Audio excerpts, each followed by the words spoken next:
বৈদিক যুগের পরে যখন ভারত বিভক্ত ছিল অসংখ্য জনপদে, যুদ্ধ, ক্ষমতার ষড়যন্ত্রে জর্জরিত, তখনই জন্ম নিচ্ছিল এক নতুন ভারতের স্বপ্ন। মহাজনপদের উত্থান, মগধের শক্তি, চাণক্যের মেধা, মৌর্য সাম্রাজ্যের বিস্তার, আর সেই সাম্রাজ্যের বুকে ঘটে যাওয়া ইতিহাসের সবচেয়ে ভয়াবহ যুদ্ধ, কলিঙ্গ। এই যুদ্ধ শুধু মানুষের জীবন নেয়নি, এই যুদ্ধ বদলে দিয়েছে একজন সম্রাটের আত্মা। এই ডকুমেন্টারিতে আমরা জানব কিভাবে একজন রক্তপিপাসু বিজেতা পরিণত হয়েছিলেন অশোক মহানে, কিভাবে ভারত দেখেছিল তার প্রথম সোনালী যুগ। এটি শুধু এক সম্রাটের গল্প নয়, এটি একটি সভ্যতার আত্মজাগরণের ইতিহাস। একসময় এই ভূমি পরিচিত ছিল শুধুই ঋষি মুনি, যজ্ঞ এবং বৈদিক মন্ত্রের জন্য। কিন্তু বৈদিক যুগের অবসানের পর ভারত ধীরে ধীরে বদলাতে থাকে। এখন এটি আর শুধু আধ্যাত্মিক সাধনার দেশ ছিল না, এটি রূপ নিচ্ছিল এক নতুন রাজনৈতিক বাস্তবতায়। জনসংখ্যা বৃদ্ধি পাচ্ছিল, কৃষিতে উন্নতি, বিশেষ করে লৌহ সহায়ক কৃষি সরঞ্জাম ব্যবহার, এবং নদীর তীরবর্তী বাণিজ্য কেন্দ্রের উত্থান নতুন সুযোগ তৈরি করেছিল। এই প্রেক্ষাপটে জন্ম নেয় ছোট ছোট জনপদ, যা শুধু বসতি নয়, বরং রাজনৈতিক ক্ষমতা, প্রশাসন ও সামরিক শক্তির কেন্দ্র। ধীরে ধীরে এই জনপদগুলো শক্তিশালী হতে থাকে, সেনাবাহিনী গড়ে ওঠে, রাজধানী স্থাপন হয়, কর আদায় শুরু হয়। এভাবে এগুলো রূপ নেয় মহাজনপদে, যা ভারতের প্রথম রাজনৈতিক একতা ও সংঘর্ষের ভিত্তি স্থাপন করে। প্রতিটি রাজ্য একটি ঘুঁটি, প্রতিটি শাসক একজন খেলোয়াড়। কোথাও কূটনীতি, কোথাও যুদ্ধ, কোথাও বিবাহ বা জোটের মাধ্যমে ক্ষমতা অর্জন। সবাই লড়ছে ক্ষমতার জন্য, সম্পদের জন্য, অধিকারের জন্য। এই রাজনৈতিক অস্থিরতার মধ্যে দিয়ে জন্ম নেয় ভারতের প্রথম শক্তিশালী সাম্রাজ্য, যার নাম ধীরে ধীরে ইতিহাসে হবে মগধ। এটি কেবল রাজ্যের উত্থান নয়, এটি ভারতের রাজনৈতিক ইতিহাসের প্রথম বড় ধাপ। খ্রিস্টপূর্ব ষষ্ঠ শতক থেকে চতুর্থ শতক পর্যন্ত ভারতবর্ষে প্রায় 16টি মহাজনপদ গড়ে ওঠে। মহাজনপদগুলো ছিল মগধ, কোশল, অবন্তী, বৎস, কুরু, পাঞ্চাল, অঙ্গ, মল্ল, বজ্জী, গান্ধার, অন্যান্য ছোট রাজ্য। প্রতিটি মহাজনপদে ছিল সুসংগঠিত প্রশাসন, কর আদায়ের ব্যবস্থা, সেনাবাহিনী, রাজধানী কেন্দ্রিক শাসন। তবে এই 16টির মধ্যে ধীরে ধীরে অন্যতম শক্তিশালী হয়ে ওঠে মগধ। মগধ কেন সবচেয়ে শক্তিশালী হলো? এর পেছনে ছিল 4টি মূল কারণ। 1. ভৌগোলিক সুবিধা। গঙ্গা, সোন ও চম্পা নদীর তীরবর্তী সমভূমি, যেখানে কৃষি ও যোগাযোগ সহজে সম্ভব। 2. প্রাকৃতিক সম্পদ। মগধে প্রচুর লোহা ও খনিজ সম্পদ ছিল, যা অস্ত্র ও কৃষিকাজে সহায়ক। 3. শক্তিশালী শাসক ও প্রশাসন। বিম্বিসার ও অজাতশত্রুর মতো শাসকরা রাজ্যকে সুসংগঠিত রাখেন। 4. কূটনীতি ও যুদ্ধনীতি। বিবাহ জোট, মিত্রশক্তি, গুপ্তচর ব্যবস্থা এবং প্রয়োজন মতো যুদ্ধ, সব মিলিয়ে মগধ এক শক্তিশালী সাম্রাজ্য হিসাবে বিকশিত হয়। মহাজনপদগুলোর মধ্যে লড়াই চলছিল, কেউ সীমান্ত সম্প্রসারণের জন্য, কেউ বাণিজ্য ও সম্পদের জন্য। কিন্তু মগধ ধীরে ধীরে রাজনৈতিক, সামরিক ও অর্থনৈতিক শক্তির কেন্দ্রে পরিণত হয়। মগধ শুধু শক্তিশালী ছিল না, এটি ভারতের প্রথম বড় রাজনৈতিক একতার কেন্দ্র হয়ে উঠেছিল। এভাবেই মগধের শক্তি ধীরে ধীরে ভারতের ইতিহাসে মৌর্য সাম্রাজ্যের জন্মের বীজ বপন করে। খ্রিস্টপূর্ব ষষ্ঠ শতাব্দী।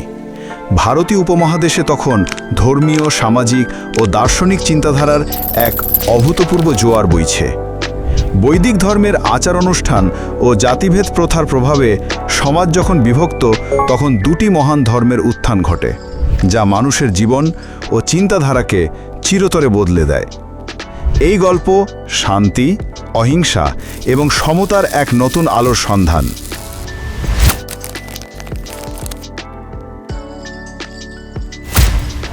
খ্রিস্টপূর্ব ষষ্ঠ শতাব্দীতে ভারতীয় উপমহাদেশ ছিল এক বৈচিত্র্যময় ও গতিশীল সভ্যতার কেন্দ্র। মগধ, কোশল, বৈশালী, অঙ্গ এই 16টি মহাজনপদ ছিল রাজনৈতিক ও অর্থনৈতিক শক্তির কেন্দ্র। গঙ্গার উর্বর উপত্যকায় কৃষি ও বাণিজ্যের সমৃদ্ধি সমাজে নতুন শ্রেণী তৈরি করেছিল, যারা বৈদিক ধর্মের জটিল আচার অনুষ্ঠান ও ব্রাহ্মণদের প্রাধান্যের বিরুদ্ধে প্রশ্ন তুলতে শুরু করে। বৈদিক ধর্ম তখন সমাজের প্রধান ধর্মীয় কাঠামো। যজ্ঞ, মন্ত্র ও দেবতাদের উদ্দেশ্যে উৎসর্গ ছিল ধর্মীয় জীবনের কেন্দ্রবিন্দু। কিন্তু এই যজ্ঞগুলো ছিল ব্যয়বহুল ও জটিল, যা শুধু ধনী ও উচ্চবর্ণের জন্যই সুলভ ছিল। জাতিভেদ প্রথা সমাজকে 4টি প্রধান বর্ণে বিভক্ত করেছিল: ব্রাহ্মণ, ক্ষত্রিয়, বৈশ্য ও শূদ্র। এই ব্যবস্থা সমাজে গভীর বৈষম্য সৃষ্টি করেছিল। নিম্নবর্ণের মানুষ এবং নারীরা প্রায়শই ধর্মীয় ও সামাজিক সুযোগ সুবিধা থেকে বঞ্চিত হতেন।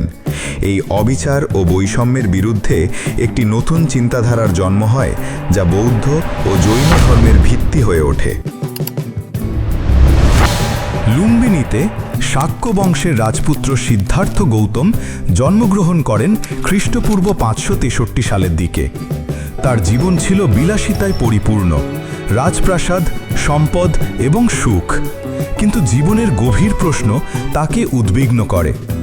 একদিন তিনি 4টি দৃশ্যের মুখোমুখি হন: একজন বৃদ্ধ, একজন রোগী, একটি মৃতদেহ এবং একজন তপস্বী। এই দৃশ্যগুলো তার মনে জীবনের ক্ষণস্থায়িত্ব ও দুঃখের প্রকৃতি নিয়ে প্রশ্ন জাগায়। 29 বছর বয়সে সিদ্ধার্থ সংসার ত্যাগ করেন।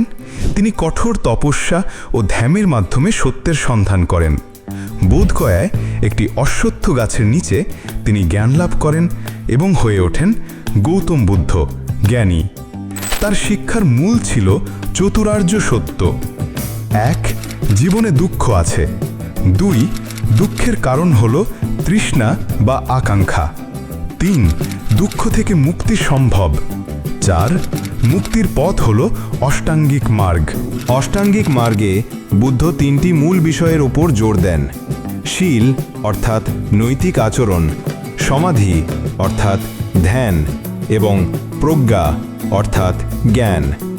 এই পথে রয়েছে সঠিক দৃষ্টি, সঠিক সংকল্প, সঠিক বাক্য, সঠিক কর্ম, সঠিক জীবিকা, সঠিক প্রচেষ্টা, সঠিক মনন এবং সঠিক সমাধি।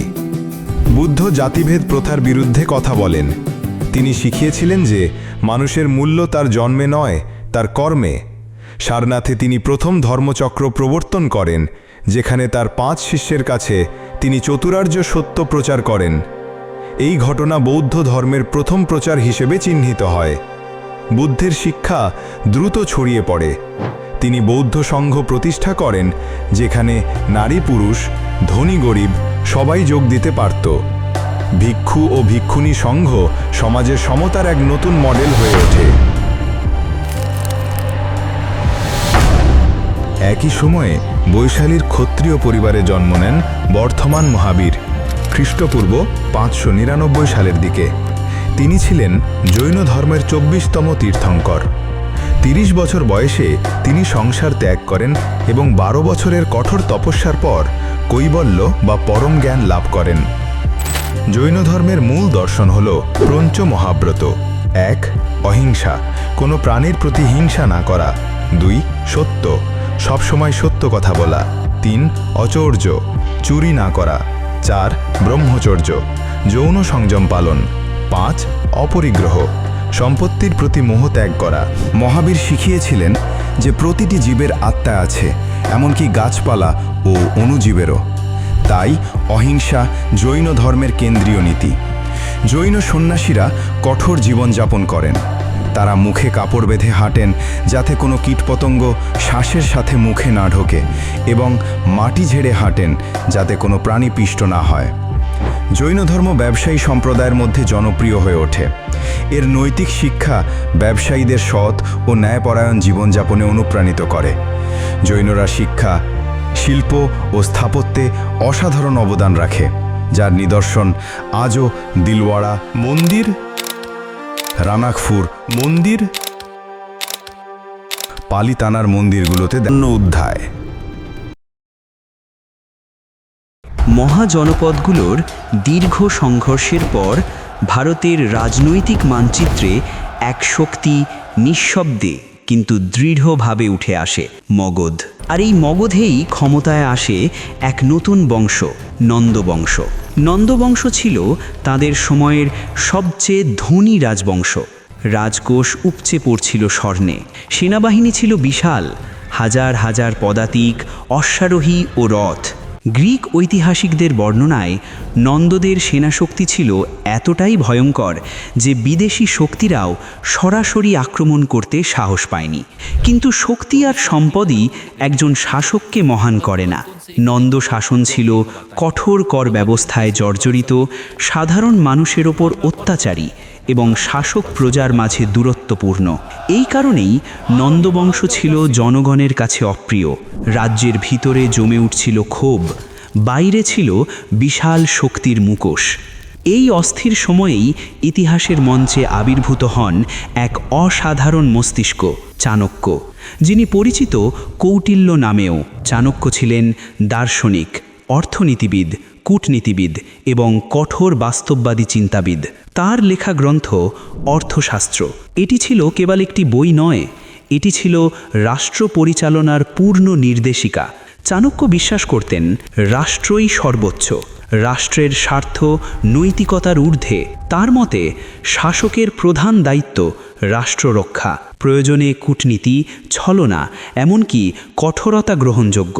তিনি বাস্তবতা বুঝতেন, আদর্শ দিয়ে রাষ্ট্র চলে না, রাষ্ট্র চলে শক্তি, বুদ্ধি ও কৌশলে। নন্দদের অত্যাচারী শাসন আর চাণক্যের তীক্ষ্ণ বুদ্ধি, এই দুই শক্তির সংঘর্ষই ইতিহাসে তৈরি করতে যাচ্ছিল এক ভয়ঙ্কর পরিবর্তন। কারণ চাণক্য শুধু তত্ত্বে বিশ্বাসী ছিলেন না, তিনি চাইতেন এক নতুন শাসক যিনি ভারতকে একত্রিত করতে পারবেন। আর সেই শাসকের সন্ধানেই চাণক্যের পথ চলা শুরু। ইতিহাস কখনো কখনো একজন মানুষকে বেছে নেয় একটি যুগ বদলে দেওয়ার জন্য। মগধে যখন নন্দবংশের শাসনে অসন্তোষ জমে উঠেছে, ঠিক তখনই চাণক্যের দৃষ্টিতে পড়েন এক তরুণ, চন্দ্রগুপ্ত মৌর্য। তিনি কোনো রাজপরিবারের শক্ত উত্তরাধিকারী ছিলেন না, কিন্তু তার মধ্যে ছিল অসাধারণ নেতৃত্ব, দৃঢ় সংকল্প এবং সাম্রাজ্য গড়ার স্বপ্ন। চাণক্য তার মধ্যে দেখেছিলেন ভারতকে একত্রিত করার যোগ্যতা। গুরু ও শিষ্যের এই যুগলবন্দি ইতিহাসের সবচেয়ে শক্তিশালী রাজনৈতিক জোটে পরিণত হয়। একদিকে চাণক্যের কূটনীতি ও পরিকল্পনা, অন্যদিকে চন্দ্রগুপ্তের সাহস ও সামরিক নেতৃত্ব। চাণক্যের পরিকল্পনায় ধীরে ধীরে নন্দবংশের ভিত নুড়িয়ে দেওয়া হয়। অভ্যন্তরীণ বিদ্রোহ, সেনাবাহিনীর বিভাজন, অর্থনৈতিক দুর্বলতা। অবশেষে নন্দবংশ উৎখাত হয়। চন্দ্রগুপ্ত বসেন মগধের সিংহাসনে। খ্রিস্টপূর্ব ৩২২ অব্দে মগধের রাজধানী পাটলিপুত্র থেকে উদিত হয় এক নতুন শক্তি, মৌর্য সাম্রাজ্য।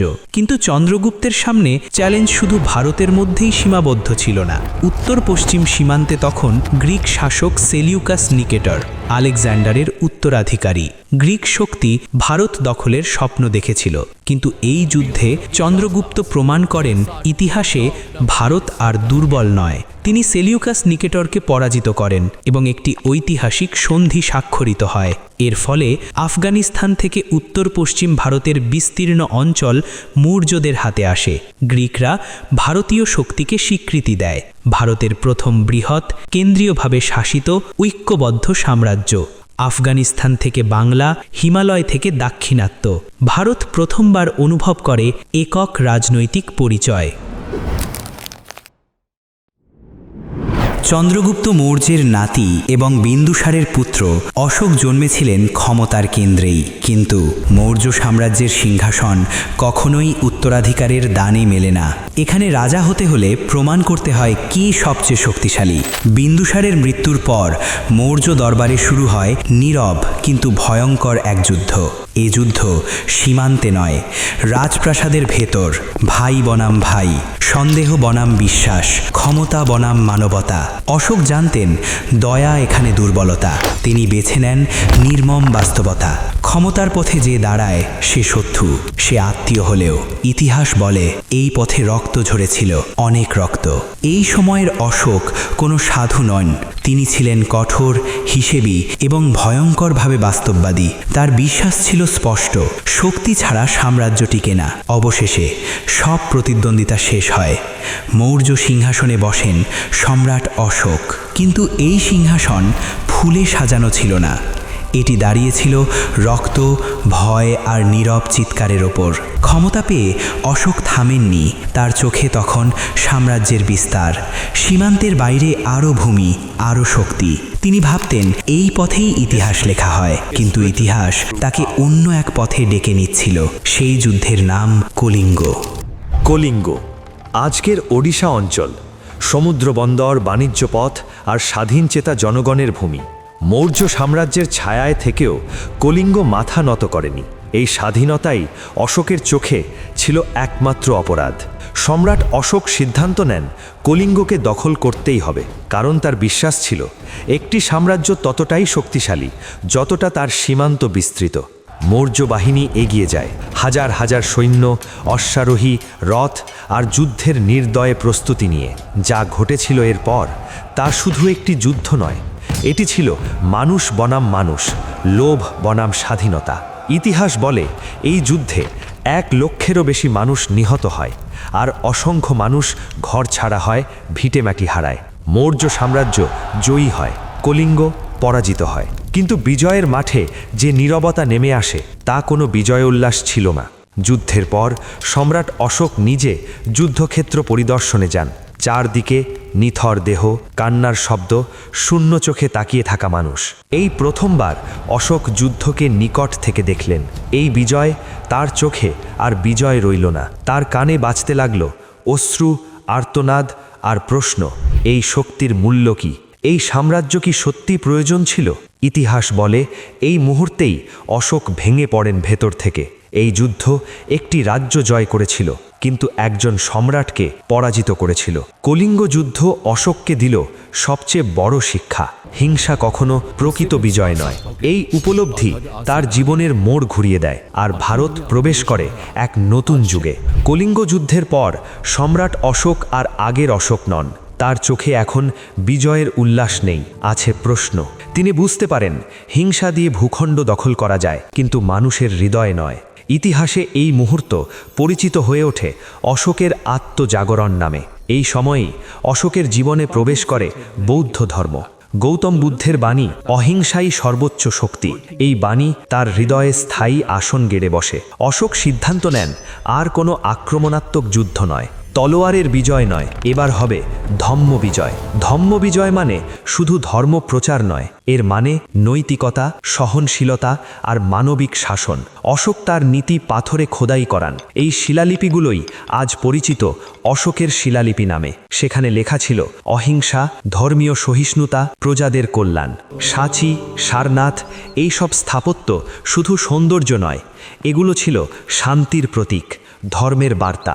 অশোক বৌদ্ধ ধর্ম প্রচার করেন তলোয়ার গিয়ে নয়, দূত দিয়ে। তার পুত্র মহেন্দ্র ও কন্যা সংঘমিত্রা বৌদ্ধ ধর্ম নিয়ে যান শ্রীলঙ্কায়। এভাবেই বৌদ্ধ ধর্ম ছড়িয়ে পড়ে মধ্য এশিয়া, দক্ষিণ পূর্ব এশিয়া পর্যন্ত। অশোক ঘোষণা করেন সব ধর্মই সম্মানযোগ্য। এটি ছিল ইতিহাসের প্রথম ধর্মীয় সহিষ্ণুতার রাষ্ট্রীয় ঘোষণা। অশোক প্রমাণ করে যান সবচেয়ে বড় বিজয় নিজেকে জয় করা।